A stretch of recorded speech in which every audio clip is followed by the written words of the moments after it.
All right, friends, welcome. Thanks for joining us today to talk about how we deepen data conversations with voice data.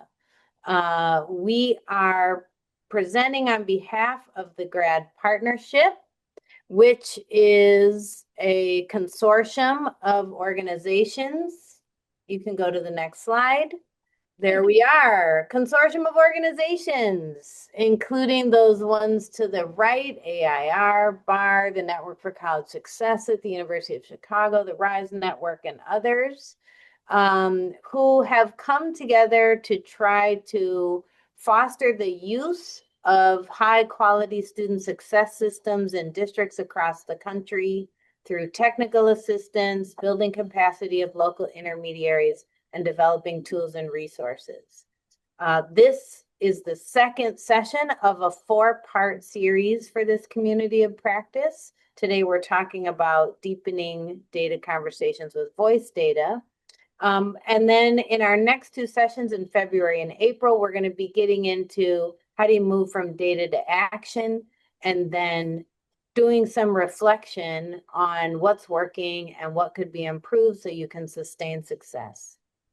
Our objectives, we basically have four objectives for the series. And today we're really zeroing in on utilizing student experience data to strengthen our understanding of the problem before we jump to figuring out what to do.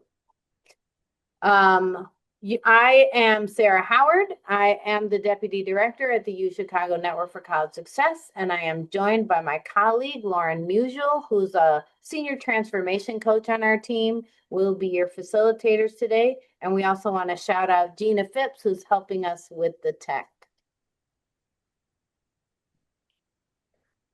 Good afternoon, everyone. It is so great to be in community with you today. We are very glad that you're here. Thanks for everyone dropping some comments and reactions to what they think of or hear when they see student voice data. If you could, in the chat, we want to know where you're coming and joining us from today. So share your name, your organization, and your location.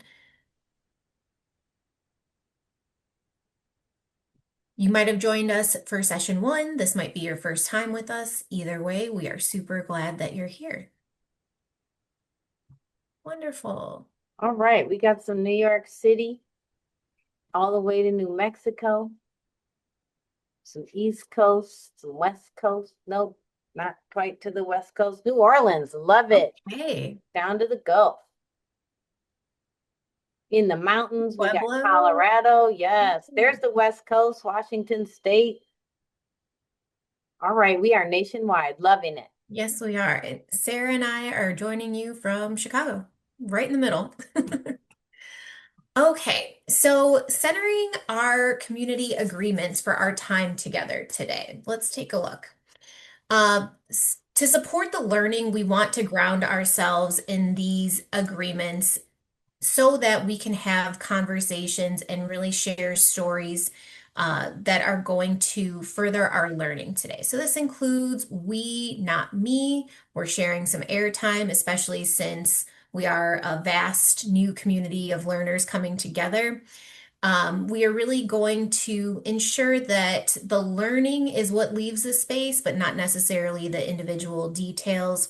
And these norms generally support our values and the culture that we want to build together so that people continue to feel safe enough to be honest about their data, the challenges, and the celebrations that come along with sharing practice. So we'll have a couple of different conversation structures today. We're in whole group space now. You'll have some paired convos and small group practice as well. So we'll additionally add on, if you can, particularly in the breakout rooms, turning your camera on. That'll help us make room for connection and our learning together.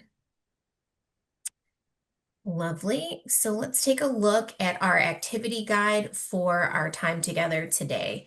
Gina is going to be awesome and drop it in the chat for us soon, so you can go ahead and pull that up.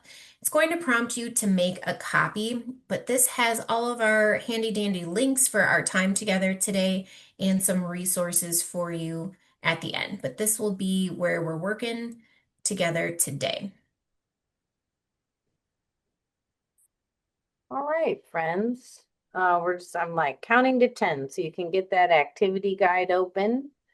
Um, we're going to jump right in. So we just wanted to reground. We talked about this in a little more detail in session one, but basically, what in the world do we mean when we say student success system? We are talking about basically having systems in place for surfacing those achievement patterns that are happening in our school. They could also be patterns in culture issues, but that way we can see what we need to work on, what we need to interrupt or build so that we can increase school connectedness and a sense of belonging, which is what we know leads to students doing better in school, right? And basically, this is about not just working individual by individual, but thinking about it systematically, knowing that if we have a strong system in place, individual needs will be met. So that we think of these success systems as having four pieces. You can see the four right there. Today, we're really going to be digging into two of them. Obviously, data, we said deepen data conversations, but also we're going to be thinking about how do we use voice data in a way that strengthens relationships. All right, so let's think about relationships a little bit more to get us in the mindset of what are we trying to build when we get in this kind of dialogue with young people, whether it's live or through surveys or exit tickets. So we're trying to build relationships throughout the school system, both the one I'm talking about between teachers and students, or other school adults and students, but also students with each other, or teachers and parents, or teachers with each other to really be able to have those vulnerable conversations about how we get better together. So we're talking about a system of relationships. We put together a small quality relationships continuum, something that gets you to think about how are the relationships in my building? Because these aren't just nice to have. All the data about relationship quality tells us that students do better in school when they are experiencing those strong developmental relationships. So you could take a minute, when you look back at the slides or look back at the recording and think about how are the student teacher relationships in my building? Are they disengaged or cooperative? And there's also some organization in California, if you give me one more click, that has put together a continuum that they call the student voice continuum that gets us thinking about not just how do the relationships feel, but what's the power dynamic that's going on in them. When we consult young people, when we just say, oh, what do you think? Is this good enough? That could operate like tokenization. When we involve them in, hey, here's this pattern, what should we do about it? That's when we get to the point where it feels like their voice is honored. So we're going to dig into that a little bit today. We want to sort of hold this as the context as we think about using voice data in adult meetings. Okay, we're going to do a little community builder. As Lauren mentioned in our norms, this is interactive. There's going to be a whole chunk where you're going to do some practice, and this community building is meant to be a start to that, to build the community where we can practice together. So we want you to think about, when did you feel most heard as a high school student? And we'll put that question in the chat and also on the screen. But we're going to send you off into pairs to talk with a colleague. When did you feel most heard as a high school student? And remember to introduce yourselves once you get in there. Don't just start talking. Make sure you know who you're talking to. And Gina, how are we doing? All right, head off into those breakout rooms. All right, I see us all coming back. Welcome back. Just want to reiterate how important it is to dedicate a little time to community building. We make this an active intention because that's how we build the trust that creates a container where we're willing to risk being vulnerable with each other. And it's that kind of vulnerability that's required for effective problem solving conversations, especially when it involves the vulnerability of young people's voices. Absolutely. Yeah. Well, thanks everyone. Hope you had some nice conversations and new connections made as well.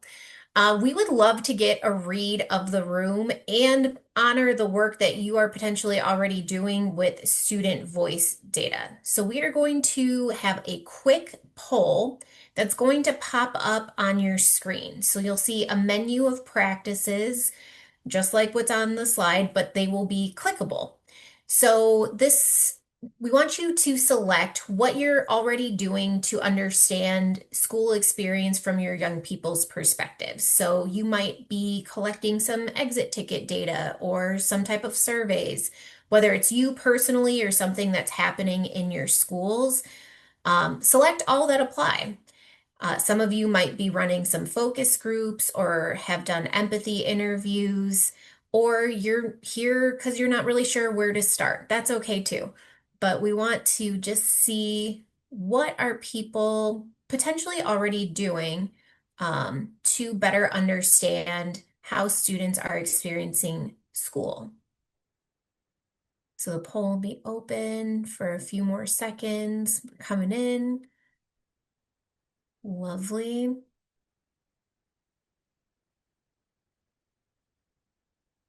Wonderful. Okay, I think it's been a minute since I've done polls, so I'm going to end it so that I can project the results, right? Okay. So this is our current community today.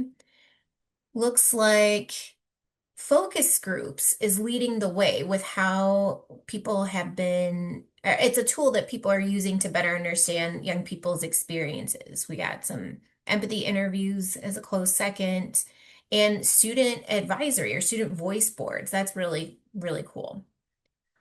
Thank you so much for sharing. Getting a pulse check of our community and where we're all at is a really quick and easy way for us to see what we've already tried, the brilliance that's in our space. We're gathering some voice data from you all, and we're honoring your past experiences as well as educators. So let's get into prepping for how we analyze student voice data.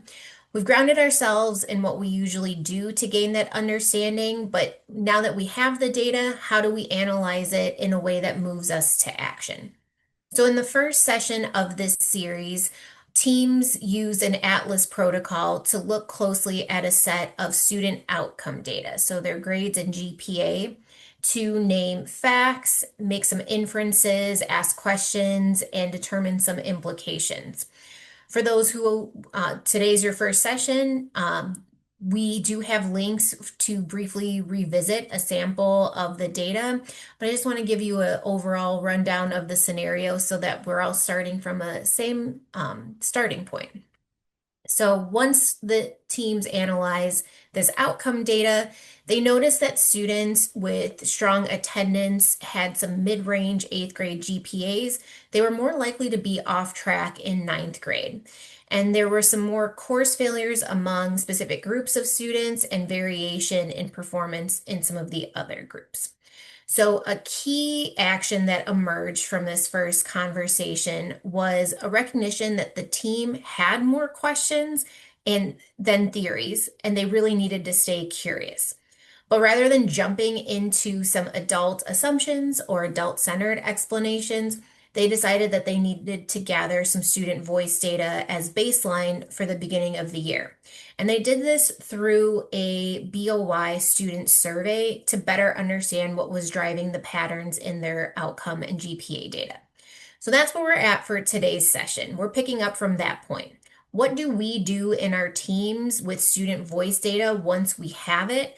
And how do we bring it meaningfully into our team conversations in ways that moves us to actions? So before we dive into some practice space, we want to ensure that we're calibrated moving forward together with some working assumptions. These include beliefs that students are reliable sources of information, particularly about their own experience, that all students' voices matter, particularly, again, thinking of students who are least served or underrepresented, and that gathering and acting on voice data is an ongoing part of an inquiry cycle. It's not just a one and done kind of event. We also want to emphasize that student voice data is a complement and enhancer to other data sources. It is a very important part of the story, and how we handle voice data, whether it's with young people or adults, can either build or erode trust. So I just want to give you a minute to check in with yourself before we move into our protocol. When you hear the scenario and these working assumptions for how we analyze student voice data, notice any feelings or reactions that might be coming up for you. You're welcome to drop them in the chat, but this is just a pause for self-reflection. Okay, lovely. Now it's practice time. So in a few moments, you will be in small groups to take a look at the student voice data.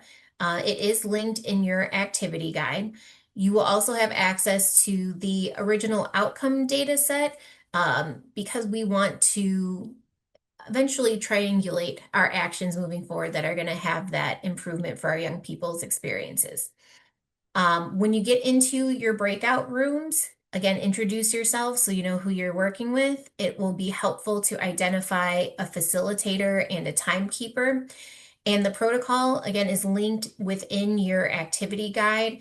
It's going to walk you through each level of the voice data, naming for students what's working, what do they say is working for them, what they need, where they feel supported, and where there are some opportunities to improve.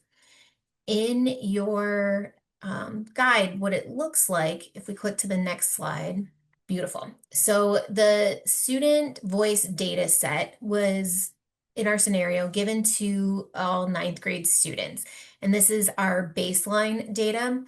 The questions are built off of the developmental relationships framework that comes out of the Search Institute, but we're honing in on the questions that give us more information on the relationships between students and adults and students to students in this school context. So it's a representative sample. There are some survey questions as well as open-ended responses for you to review. So the goal in this practice time is not to design a perfect plan for action, but rather to experience what it feels like to let student voices lead your analysis of data and your thinking about next steps for adults. So again, practice-based, practice opportunity, ask lots of questions, explore the protocol, and we'll be able to debrief the process when we come back together. One nudge I'll give is that last step. We're asking you to look back at the implications that the team who looked at it, just the outcome data, came up with, and see how your thinking changes now that you've heard from the young people. Love it. Okay. Breakout rooms are open. Facilitators may pop in and ear hustle, but if you have any questions, you're welcome to let us know as well. But we'll see you back here in about 20 minutes. Welcome back, friends. It was a real treat to dip into your rooms and hear the thoughtful conversations that were going on as you read the young people's voice. I want to just surface one of the working assumptions before we open up for a little debrief, which was about the assumption that students are reliable sources of information on their own experience. I think here in this practice session, it's easier to operate from that working assumption because your name isn't one of the teacher's names that's listed in their feedback. And so last time we did a little work on the idea of armor and how we armor up when we're feeling vulnerable. So just want to note that when it's in your own context and you are the subject of the student voice data, you got to do a little preparation work to really live that working assumption. So we would love to hear from the group. Now that you've tinkered a little bit with it, it was meant to be a, cursory experience. How does adding student voice shift how you move from data conversations to action in your teams? How does it change? How does it deepen the data conversation? You can just come off mute and dive in. I I think what's often missing is that we constantly look at data that is just very quantitative and numerical, and it paints a picture of a student. But the qualitative piece and the open-ended questions that we were discussing in our group really get to some of the root causes of the quantitative data that we're seeing, right? Like some of these students really desire more group work or they really want teachers to slow down. They need a bit more support. And that piece is missing when we look at numerical data. So it's Mhm. really important to think about what's actually happening and figure out ways to learn what's happening from the students versus just trying to come up with what we think is happening. Mhm. Love that, Danielle. Thank you. Other Brenda thoughts? got her hand raised. Yeah, I can chime in. Second, everything that Danielle just said. We were also very much, we could have spent a long time looking at the qualitative data because it's always interesting to also tease out and even analyze what students are saying and how they're using the language to convey what, sort of what they want to express at that moment in time. So super helpful. One of the things that we noticed, just to kind of expand the conversation a little bit more, is that in addition to them providing very specific things like Mr. X, what have you, and very, very concrete examples of things, there were also things where there were a lot of I don't know, right? Which I think also begs the question, how are we framing questions? Right. Mhm. And, one of the things that we discussed in our group is that they're developmentally at a period in their lives where so much is happening that they may not necessarily even understand what their needs are, right? They do. I don't want to say it in that way, but I think it needs to be more teased out and perhaps giving them a little bit more kind of examples in terms of how the conversations are framed. So that's something that we talked about. In addition to a lot of the future-oriented kind of language. So, for example, I like when this teacher makes real-world connections to after high school. So it was extremely helpful to add that right to quantitative data. Thanks, I really Carmen. appreciate the way that you like stayed an inquiry when you notice the student responses of I don't know. Well, I need to go deeper or figure out how to better understand rather than saying like, oh, see, they can't even tell us what they want or whatever, which sometimes happens in our team spaces, right? So like really modeling that inquiry mode and staying curious and trusting that young people can express themselves, how do we approach it and help them feel safe and connected enough to do so? And I think that's the word relationships and maybe mentoring and the power of being able to build those relationships because it's very sort of part and parcel for kids to say, I don't know. And Mhm. they do know, but it's us helping them peel that onion. So let's expand a little bit about that. Let's talk about what you mean. What do you mean when you don't know? That kind of thing. So Yeah, and that the point you're making there is this was a survey where they wrote responses. You might need some live conversation too, where you can get that back and forth. Anybody willing to share something that felt uncomfortable in the conversation? Did anybody experience that?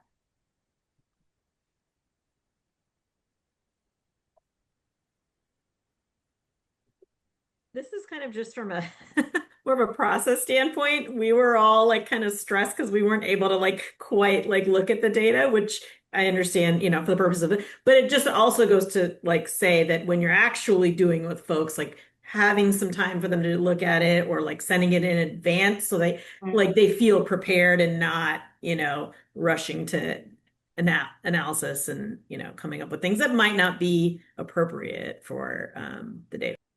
No, that's not a minor thing, Marie. I really appreciate you raising that, right?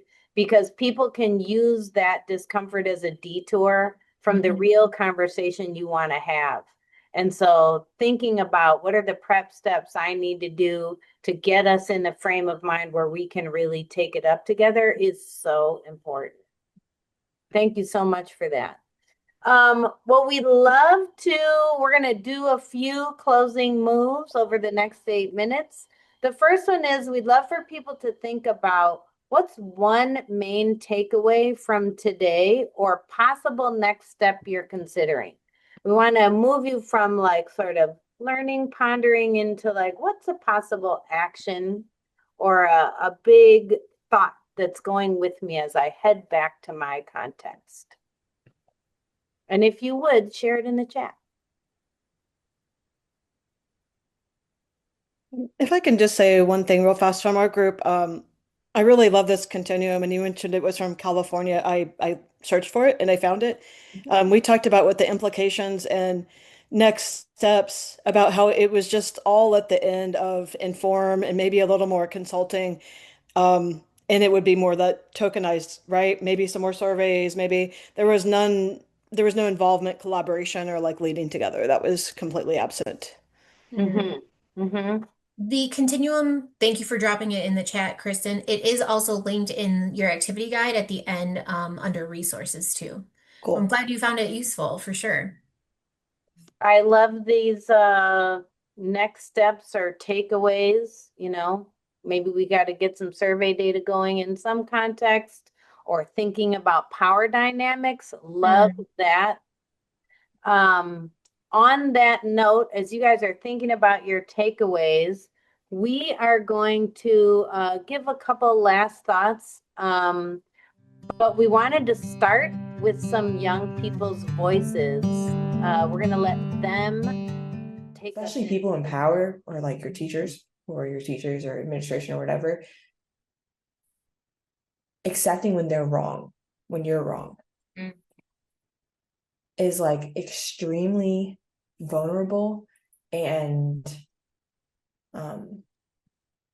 it's like very human at the same time. You know what I mean? First things first, to be respectful, to be understanding.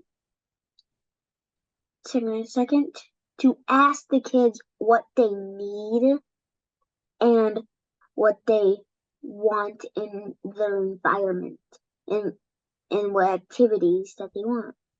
And falling those into a category of a subject. And that's it. We thought it was important to hear, you know, a couple perspectives, an elementary school student, a former high school student, recent grad. You know, they're very insightful, no matter their age, about what they need or what they see operating. And so we want to encourage you. Our last thought is like, schools these days are doing a lot of voice data collecting without a plan for how to analyze it, act on it, and talk with young people about what we learned from listening to them.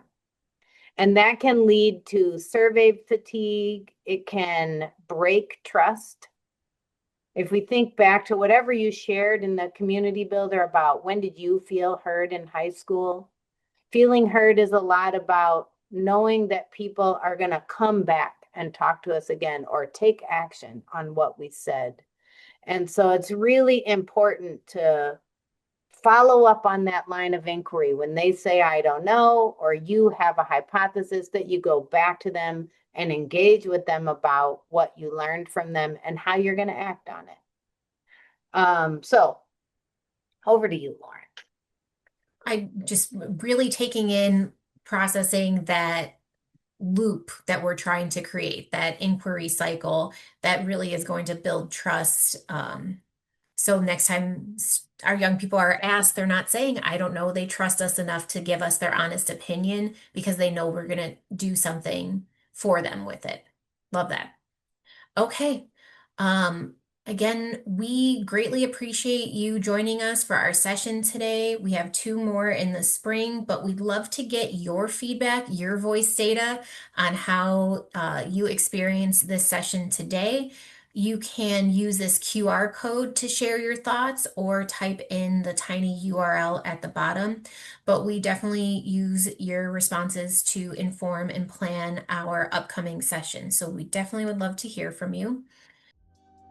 Beautiful. So February session, we are going to dive into strategic student-centered actions that we can design and implement using both our outcome and student voice data. So keep an eye out on your email for registration links. And of course, you can follow us on social medias. You can always email Sarah or I if you have some specific questions, but we hope to see you in the new year. Thank you so much, everyone. Great to be with you all.